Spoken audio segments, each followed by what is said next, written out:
هلا انسان زمان کوچ باشد، عبادت بی ولایت پوچ باشد، عبادت بی ولایت پوچ باشد.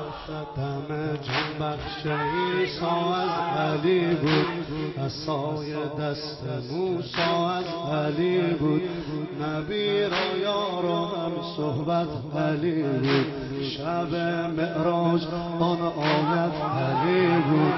علی راز دل خود با علی گفت، علی راز دل خود با علی گفت، خدا هم با پیامبر یا علی گفت، خدا هم با پیامبر.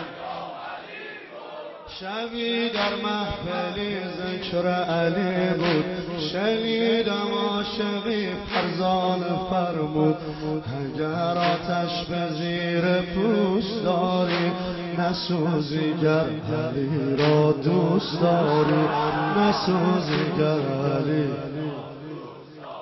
صحرای نجف منو دیوانه کرده، حرم لو کشف منو بیخونه کرده، شب عاشقیه باید کبوتر باشیم، وقت مجنون شدن مهمون حیدر باشیم. دل عظمتو نگاه کن، چشم هیبتو نگاه کن، تو نجف صفا کن، حیدر رو صدا کن. علی یار همه بی کسونه، علی والله مهربونه، باید از کرمو بگیرم، علی دریای بیکرونه. علی علی علی مولا حیدر،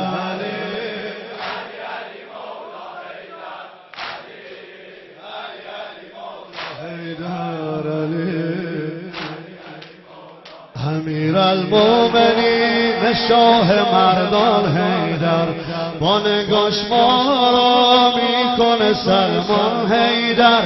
بیا امشب ما هم مثل دریا باشیم، هر یکی یکیمون قنبر مولا باشیم. دل مخلص ولیه، در تیررس علیه، زار و منجلیه، صاحبش علیه. علی شاه دل مبتلامه، علی لالای شبامه، نگرد حاجی به دور کعبه، علی حج بیت الحرامه. علی علی علی مولا حیدر.